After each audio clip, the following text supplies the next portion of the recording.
Jack Dorsey was the CEO of Twitter during a very, very dubious period in Twitter's history. What he has said is an outright lie. कैसे Jack Dorsey ने झूठ बोला है और केवल राजनीति करने का प्रयास किया है। ट्विटर के पूर्व सीईओ जैक डॉर्सी इस समय भारत को लेकर दिए गए एक बयान को लेकर चर्चा में हैं। दरअसल जैक डॉर्सी से एक इंटरव्यू के दौरान पूछा गया था कि क्या उन्हें कभी विदेशी सरकारों के दबाव का सामना करना पड़ा है। इसके जवाब में जैक डॉर्सी ने कहा, भारत से मेरे पास ऐसी ढेरों रिक्वेस्ट आई थी जिसमें किसान आंदोलन को लेकर भारत सरकार का विरोध कर रहे ट्विटर अकाउंट्स को ब्लॉक करने को कहा गया था।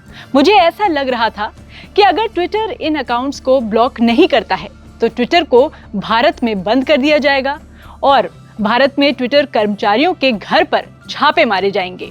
जैक डॉर्सी के आरोपों के बाद केंद्रीय मंत्री राजीव चंद्रशेखर ने कहा, डॉर्सी की टीम को भारतीय कानून की संप्रभुता को स्वीकार करने में समस्या थी। 2020-2022 के बीच ट्विटर ने कई बार भारतीय कानून का उल्लंघन किया और फिर 2022 में ट्विटर ने कानून का पालन करना शुरू कर दिया, लेकिन इस दौरान कोई भी जेल नहीं गया और किसी पर छापा नहीं पड़ा। जैक डॉर्सी, जो कि अच्छी तरह से जानते हैं कि ट्विटर ने किसी भी कानून का पालन नहीं किया और फिर भी उसे कोई परिणाम नहीं भुगतना पड़ा, आज झूठ बोल रहे हैं और छापेमारी और गिरफ्तारी की कहानियां बना रहे हैं। देखिए, जो कहा गया है वो झूठ और सफेद झूठ है। वर्षों की नींद के बाद जागे जैक डॉर्सी अपने काले कारनामों पर पर्दा डालना चाहते हैं।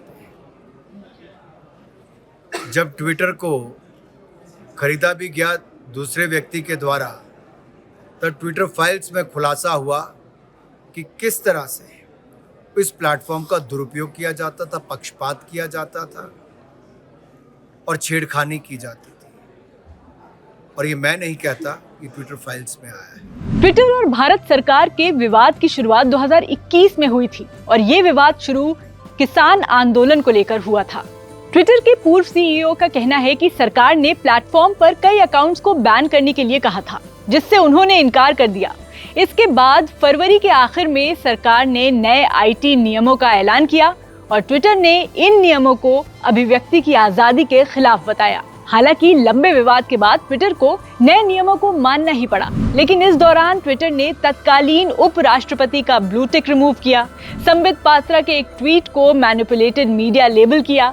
इतना ही नहीं, तत्कालीन आईटी मिनिस्टर रविशंकर प्रसाद के अकाउंट को लॉक भी कर दिया। ट्विटर एक माइक्रो ब्लॉगिंग प्लेटफॉर्म है और इसकी शुरुआत साल 2006 के जुलाई में हुई थी। इसको डेवलप करने में जैक डॉर्सी का साथ उनके दोस्त नोआ ग्लास ने दिया था। इसी के बाद जैक डॉर्सी ने साल 2015 में बतौर सीईओ ट्विटर की कमान संभाली। वो भारत आकर प्रधानमंत्री नरेंद्र मोदी से भी एक बार मिले थे, जिसके बाद उन्होंने ट्वीट भी किया था। जैक डॉर्सी अपने फैसलों को लेकर चर्चा में रह चुके हैं। डॉर्सी के कार्यकाल में ट्विटर ने कई सख्त फैसले भी लिए थे। हाँ, ट्विटर उन चुनिंदा कंपनियों में से एक है जिसने राजनीतिक विज्ञापनों पर रोक लगाने का फैसला लिया था। इतना ही नहीं, ट्विटर द्वारा पूर्व अमेरिकी राष्ट्रपति के ट्विटर अकाउंट को बैन कर दिया गया था। जैक डॉर्सी ने 29 नवंबर 2021 को ट्विटर सीईओ पद से इस्तीफा दे दिया और इसके बाद स्पेसएक्स कंपनी के मालिक और दुनिया के सबसे अमीर व्यक्तियों में से एक एलॉन मस्क ने इस प्लेटफॉर्म की कमान संभाली। तो आपकी इस मामले में क्या राय है, कमेंट सेक्शन में जरूर बताएं।